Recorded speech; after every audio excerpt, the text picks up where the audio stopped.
P T N news کے ناظرین السلام علیکم ناظرین، آئیے بات کرتے ہیں چین اور امریکہ کے متعلق۔ امریکہ چین تعلقات کیا امریکہ اور چین کے درمیان صورتحال سر جنگ سے بھی زیادہ خطرناک ہو سکتی ہے؟ حیران کن تفصیلات سے آپ کو آگاہ کرتے ہیں۔ ناظرین، چینی صدر شی جن پنگ کے اعلیٰ عہدیداروں کے ساتھ امریکائی صدر جو بائیڈن کی انتظامیہ کے سینئر اہلکاروں کی بامشافہ ملاقات دنیا کی دو سپر پاورز کے مابین اتار چڑھاؤ سے بھرپور رشتے میں بہت اہم سمجھی جا رہی ہے۔ جمعرات کو امریکی وزیر خارجہ بلنکن اور قومی سلامتی کے مشیر جیک امریکی ریاست الاسکا میں چینی وزیر خارجہ وانگ یی اور سینئر سفارتکار یانگ جیشی سے ملاقات کر رہے ہیں۔ تاہم اس ملاقات سے پہلے بائیڈن کی ٹیم کے لیے صورتحال بڑی واضح ہے۔ اس ملاقات سے قبل اینٹونی بلنکن نے اس بات پر زور دیا ہے کہ یہ اسٹریٹجک مذاکرات نہیں ہیں اور اس وقت ماضی میں ہونے والے معاملات پر بات چیت کا بھی ارادہ نہیں۔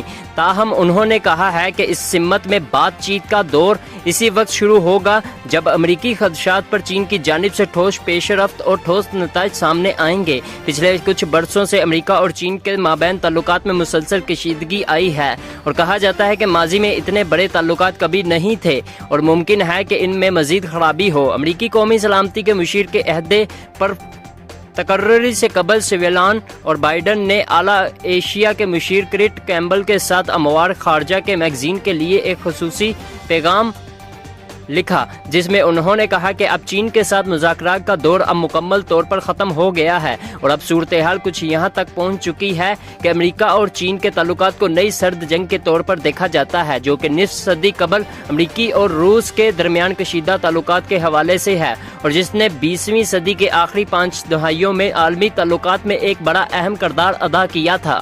واشنگٹن اور بیجنگ کے درمیان تعلقات کو کیسے پہچانا جا سکتا ہے؟ پوچھے گئے سوالات اور ان کے دیے گئے جوابات پر بڑی حد تک منحصر ہے۔ یہ پالیسی کے اختیارات کا معیار طے کرتا ہے، کچھ راستوں کو محدود اور کچھ راستے بند کر دیتا ہے۔ کہا جاتا ہے کہ اختیارات پر تبادلہ خیال کرنے، سیاق و سباق کو سمجھنے اور صورتحال کو واضح کرنے کے لیے کئی بار تاریخی حوالہ جات مددگار ثابت ہوتے ہیں، لیکن دوسرے یہ بھی استدلال کرتے ہیں کہ اس سے کوئی فائدہ نہیں ہوتا۔ متعدد بار تاریخ خود کو دہرا نہیں دیتی اور اختلافات باہمی مساوات سے بڑھ سکتے ہیں۔ اگر سر جنگ دو طاقتور ملکوں کے درمیان دو مختلف سیاسی نظاموں کے مابین تنازع کی نمائندگی کرتی ہے تو پھر امریکہ اور چین کے مابین دشمنی میں امریکہ اور سوویت یونین کے تصادم کی گونج سنائی دیتی ہے۔ چین ایک ممکنہ حریف ہے۔ بائیڈن انتظامیہ نے رواں ماہ میں عبوری خارجہ پالیسی کی حکمت عملی کے نئے نوٹ بنائے تھے، جس کے مطابق چین معاشی، سفارتی، فوجی اور تکنیکی نقطہ نظر سے ایک ممکنہ حریف ہے جو مستحکم اور کھلی بین الاقوامی آرڈرز کے مستقل چیلنج پر قابو پانے کی صلاحیت رکھتا ہے۔ بائیڈن انتظامیہ کا کلیدی نقطہ یہ بھی ہے کہ اگر ضرورت ہو تو چین کو چیلنج کرنا اور جہاں بھی ممکن ہو تعاون کرنا۔ دوسری طرف چین اس طرح کا نقطہ نظر اپنا رہا ہے، ایک طرف وہ تعمیراتی تعلقات کے لیے تیار ہے تو دوسری طرف وہ اپنے مفادات کو مد نظر رکھتے ہوئے سخت گیر اقدامات پر عمل کرنے کی پالیسی اپنائے ہوئے ہے، چاہے وہ ہانگ کانگ میں جمہوری مظاہروں پر قدغنیں لگانا ہو یا پھر چین میں مسلم اغیور برادری پر ظلم و ستم ہو۔ یاد رہے کہ بلنکن نے اغیور برادری کے ساتھ چین کے سلوک کو نسل کشی قرار دیا۔ بیجنگ انتظامیہ امریکی نظام کی خامیوں سے فائدہ اٹھانے کا کوئی موقع ہاتھ سے جانے نہیں دیتے، چاہے ڈونلڈ ٹرمپ کو کووڈ-19 وبا کے انفیکشن کو روکنے کا غلط طریقہ تھا یا اس سال جنوری میں کیپٹل ہل پر ہونے والے پرتشدد ہنگامے۔ چین نے خود کو ایک سماجی اور معاشی ماڈل ملک کے طور پر پیش کرنے کے لیے ان سبھی کا استعمال کیا۔ اگرچہ سطحی طور پر امریکہ اور چین کے مابین تعلقات کو سر جنگ سے تعمیر کیا جا سکتا ہے، لیکن کیا واقعتاً ایسا ہی ہے؟ سر جنگ کے دوران سوویت یونین اور اس کے اتحادیوں کو عالمی معیشت سے منقطع کر دیا گیا تھا اور برآمدات پر پابندی عائد کر دی تھی۔ دوسری طرف چین عالمی معیشت کا محور بنی ہوئی ہے اور اس کی اپنی معیشت بڑی حد تک امریکی معیشت سے منسلک ہے۔ امریکی اور سوویت یونین کے سر جنگ کا تکنیکی پہلو بہت اہم تھا۔ پہلے ہتھیاروں کا مقابلہ تھا اور بعد میں خلا میں داخل ہونے کی دوڑ تھی۔ اس بار امریکہ اور چین کی نئی سر جنگ میں ٹیکنالوجی کا پہلو اہم ہے، لیکن مقابلہ مصنوعی ذہانت اور 5G ٹیکنالوجی کے بارے میں ہے۔ سر جنگ کا ماڈل خطرناک ہے، لیکن اب عالمی منظر نامہ بھی بدل گیا ہے۔ سر جنگ کے وقت دنیا دو دھروں میں بٹ گئی ہے۔ حالانکہ کچھ اہم ممالک میں ایک غیر جانبدارانہ گروہ بھی تھا۔ مغربی دنیا میں وہ سوویت یونین نواز کے حامی سمجھے جاتے تھے، لیکن اس وقت عالمی حالات ویسے نہیں ہیں۔ اس وقت دنیا بھر میں لبرل نظام ہے، حکومت بہت دشواری سے گزر رہا ہے، اور یہ صورتحال چین کو موقع فراہم کرتی ہے کہ وہ اپنے نظام حکومت کے ماڈل کو دنیا بھر میں پھیلائیں اور اثر و رسوخ حاصل کریں۔ سرد جنگ کا ماڈل اصلی معنوں میں بہت مؤثر ہے۔ سرد جنگ ایک سیاسی جدوجہد تھی جس میں دونوں فریقوں نے ایک دوسرے کے قانونی جواز کو مسترد کر دیا تھا۔ اگرچہ سرد جنگ کے دوران امریکہ اور سوویت یونین کے مابین کوئی حقیقی تصادم نہیں ہوا تھا، لیکن بلا واسطہ تنازع میں لوگوں کی ایک بڑی تعداد اپنی جانوں سے ہاتھ دھو بیٹھی تھی۔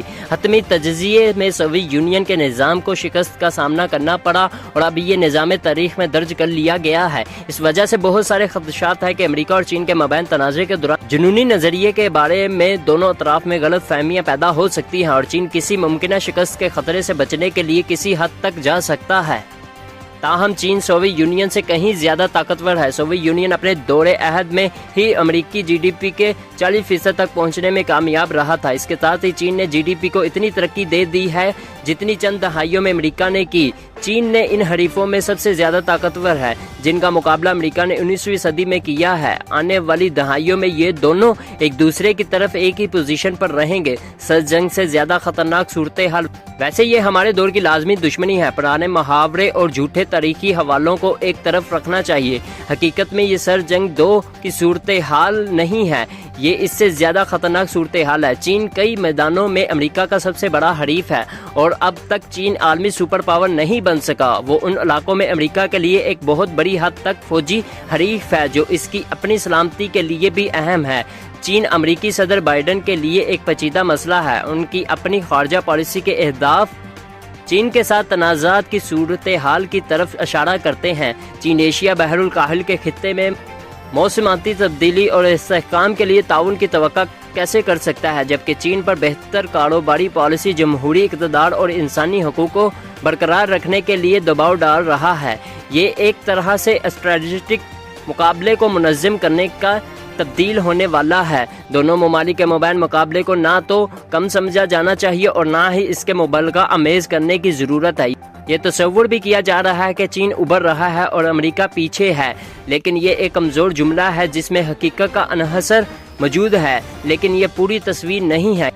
کیا چین ٹرمپ عہد کے اثار سے نکل کر اپنی جمہوریت کو بحال کر سکے گا؟ کیا وہ اپنے اتحادیوں کو یہ اعتماد دلائے گا کہ امریکہ مستقل قابل اعتماد شراکت داری کی حیثیت سے بین الاقوامی میدان پر کھڑا رہے گا؟ اور کیا امریکہ اپنے تعلیمی اور تکنیکی اڈے کا دائرہ تیزی سے بڑھا سکے گا؟ ناظرین کمنٹ سیکشن میں اپنے خیالات کا لازمی اظہار کیجیے۔ ناظرین، بیجنگ انتظامیہ نے واشنگٹن انتظامیہ پر متعدد طریقوں سے برتری حاصل کی ہے، لیکن کیا اس کے آمرانہ انداز نے اس کی معاشی پیش رفت کو متاثر کیا ہے؟ کیا چین معیشت میں سستی اور برتری بوڑھوں کی آبادی کے مسئلے کو حل کرنے کے لیے قابل ہو جائے گا؟